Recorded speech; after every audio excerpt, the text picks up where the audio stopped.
अरे, ये आम का पेड़ इतनी जल्दी फल कैसे दे रहा है? राहुल ने ऊपर देखते हुए कहा।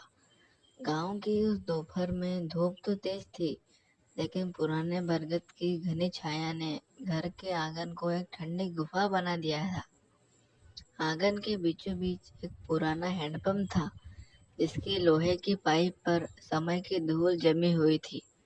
यहाँ की हवा में गीली मिट्टी और ताजी घास की गंध बसी थी, और दूर कहीं एक कुत्ता सुस्ती से भौंक रहा था।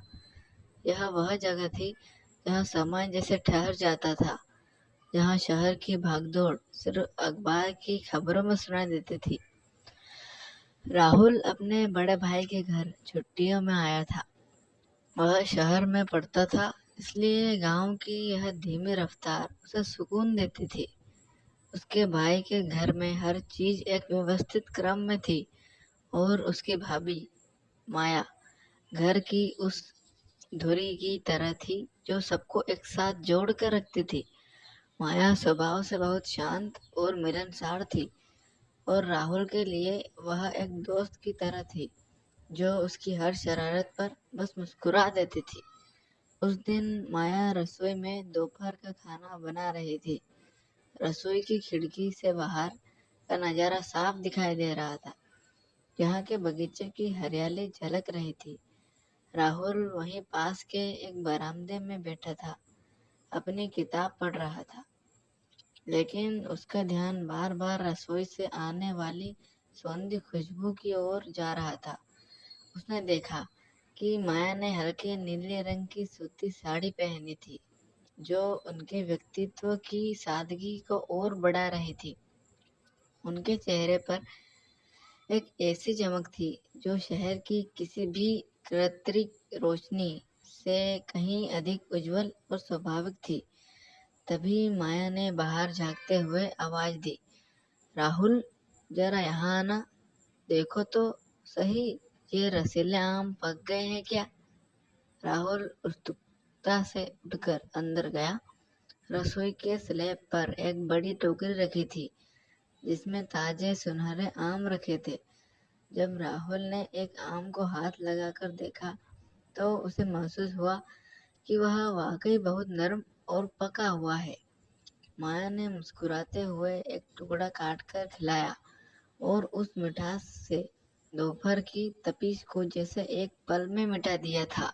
दोनों के बीच बातों का सिलसिला शुरू हो गया। माया ने अपनी बचपन की यादें साझा की कि वैसे वे इसी आंगन में लुका छुपी खेला करती थी।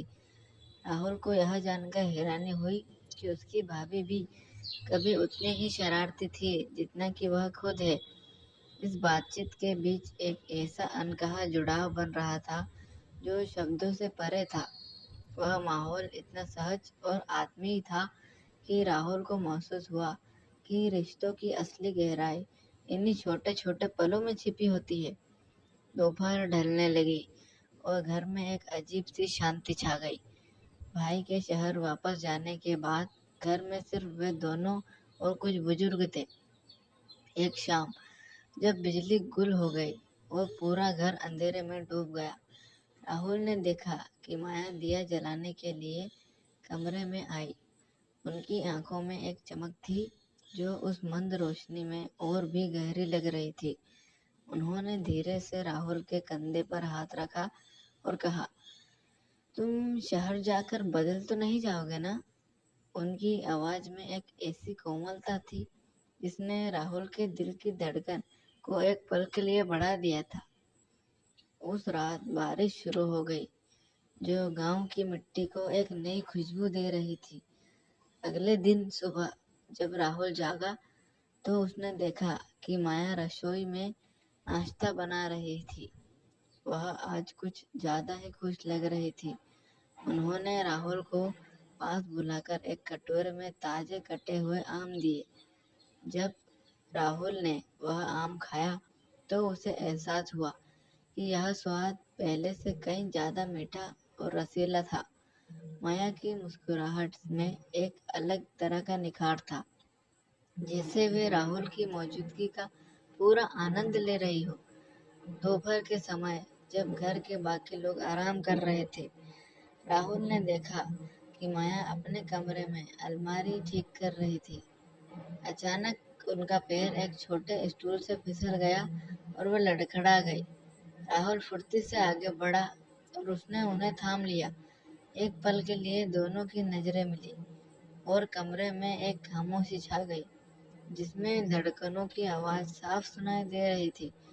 राहुल ने महसूस किया कि प्रियांशी के चेहरे पर एक हल्की सी लाली आ गई थी, जो उन्हें आंखों की चमक को और गहरा कर रही थी। प्रियांशी ने धीरे से खुद को संभाला और मुस्कुराते हुए कहा, तुम तो बड़े मददगार हो गए हो राहुल। उनकी आवाज में एक ऐसी शरारत थी जिसे राहुल ने अब पहले कभी महसूस नहीं किया था। उसने देखा कि प्रियांशी ने अपनी साड़ी का पल्लू ठीक किया, लेकिन उनकी उंगलियां अभी भी राहुल की बाह पर टिकी थी। उस छोटे से स्पर्श ने कमरे के तापमान को जैसे बढ़ा दिया हो। राहुल को ऐसा लगा जैसे उनके बीच की वह दूरी जो एक देवर और भाभी के रिश्ते की मर्यादा बनाए रखती है, अब एक खूबसूरत दोस्ती में बदल रही है। उस दिन के बाद से प्रियांशी का व्यवहार राहुल के प्रति और अधिक स्नेहपूर्ण हो गया। वे अब छोटी छोटी बातों पर एक दूसरे को छेड़ने लगे थे। कभी प्रियांशी रसोई में जानबूझकर राहुल को बुलाती ताकि वह उन्हें किसी ऊंचे शेल्फ से डिब्बा उतारने में मदद करे, तो कभी राहुल उनके लिए बगीचे से ताजी सब्जियां तोड़कर लाता। इन मुलाकातों के बीच एक अनकहा आकर्षण पनपने लगा था, जो किसी भी जल्दबाजी से दूर बहुत ही सहज और मीठा था। एक दोपहर, जब बाहर तेज धूप थी और घर के अंदर सन्नाटा था, प्रियांशी ने राहुल को अपने पास बुलाया। उन्होंने उसके हाथ में एक बड़ा रसीला आम थमाया और धीरे से फुसफुसाया, इसे अकेले में खाना, वरना सब हिस्सा मांगेंगे।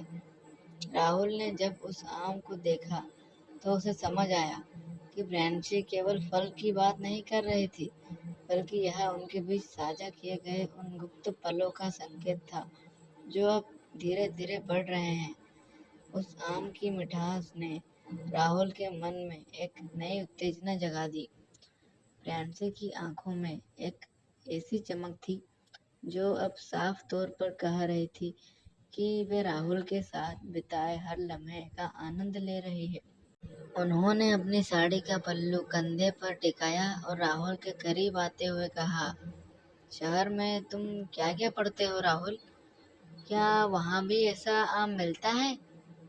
उनकी आवाज में एक ऐसी खनक थी जिसने राहुल को भीतर एक झकझोर दिया। उसने महसूस किया कि प्रियांशी का यह अंदाज अब केवल एक भाभी का स्नेह नहीं, बल्कि एक ऐसी चाहत थी जो मर्यादाओं की ओट में धीरे धीरे परवान चढ़ रही थी। राहुल ने हिम्मत जुटाकर प्रियांशी का हाथ थाम लिया। उस स्पर्श ने कमरे की हवा को जैसे भारी कर दिया। प्रियांशी ने अपनी नजरें झुका ली, लेकिन उन्होंने अपना हाथ पीछे नहीं खींचा। कमरे के कोने में रखा पुराना पंखा धीमी आवाज में चल रहा था, लेकिन उन दोनों के लिए समय जैसे ठहर गया हो। राहुल ने महसूस किया कि प्रियांशी की सांसें थोड़ी तेज हो गई है और उनकी त्वचा से एक ऐसी गर्माहट निकल रही थी जिसने उसे और अधिक करीब आने के लिए उकसाया। तभी प्रियांशी ने शरारत से मुस्कुराते हुए कहा, अगर तुम इस आम के स्वाद को सच में समझना चाहते हो तो तुम्हें इसे सही तरीके से चखना होगा। उन्होंने राहुल को अपनी ओर खींचा और उसे अपने करीब ले आए। राहुल का दिल अब तेजी से धड़क रहा था। उसने देखा कि प्रियांशी की आंखों में एक नियंत्रण था, एक ऐसा आकर्षण जो शब्दों का मोहताज नहीं था।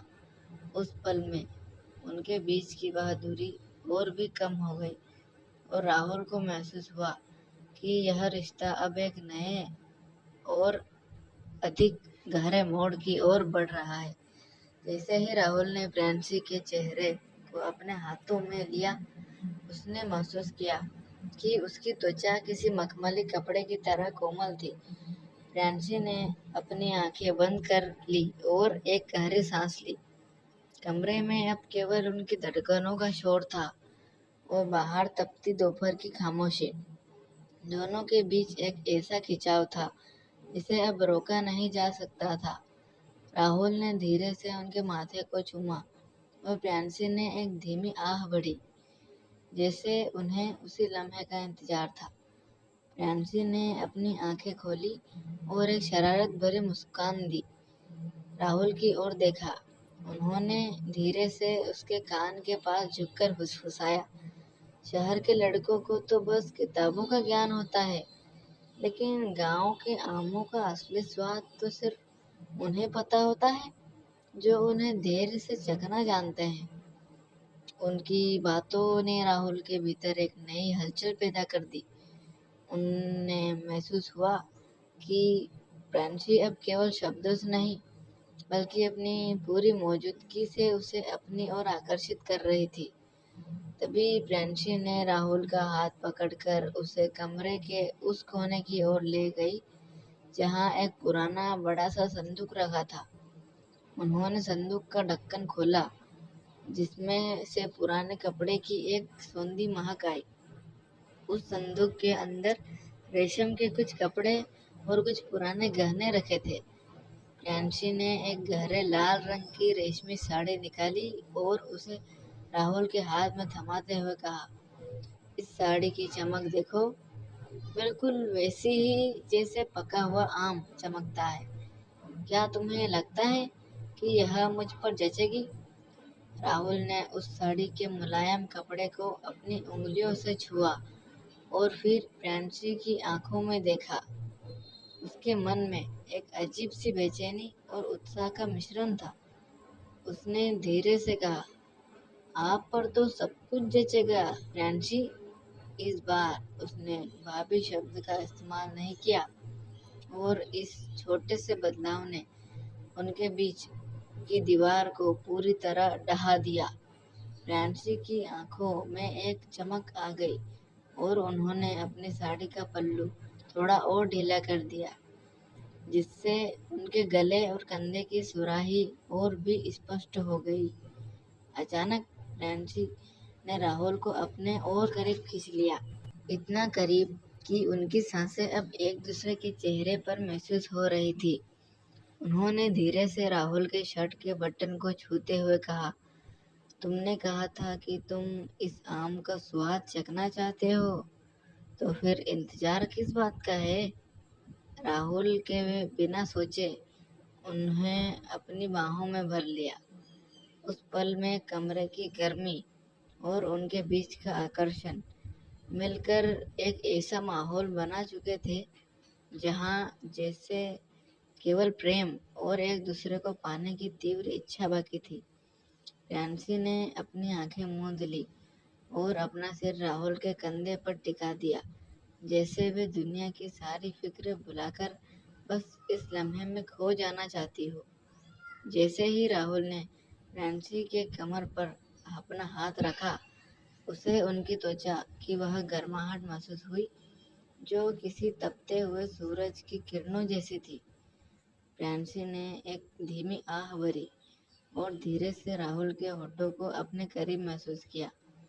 उनके बीच की यह नज़दीकी अब किसी मर्यादा या रिश्ते की मोहताज नहीं रही थी। यह दो रूहें का मिलन था जो लंबे समय से एक दूसरे के करीब आने की राह देख रहे थे। राहुल ने धीरे से उनके गले के पास एक छोटा सा चुंबन लिया, जिससे फ्रांसी के पूरे शरीर में एक सिहरन दौड़ गई। तभी फ्रांसी ने शरारत से अपनी आंखें खोली और राहुल के कानों में फुसफुसाया, देखो, बाहर धूप कितनी तेज है, लेकिन यहाँ अंदर कितना सुकून है। उन्होंने धीरे से राहुल के हाथ अपने आम की ओर बढ़ाया, जो अब पूरी तरह से पक कर रसीला हो चुका था।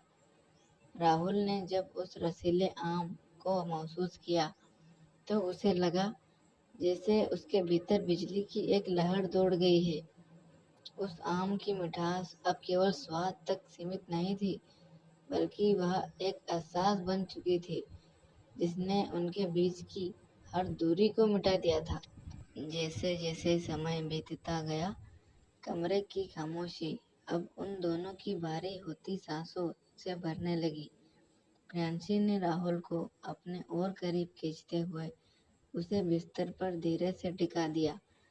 उन्होंने अपनी रेशमी साड़ी के पल्लू को एक तरफ सरकाया, जिससे उनकी सुंदरता और भी निखर कर सामने आई। राहुल ने महसूस किया कि प्रियांशी का हर एक स्पर्श उसे किसी गहरे सम्मोहन में ले जा रहा था। उन्होंने एक दूसरे की आंखों में देखा, जहां अब केवल एक दूसरे के लिए बेपनाह चाहत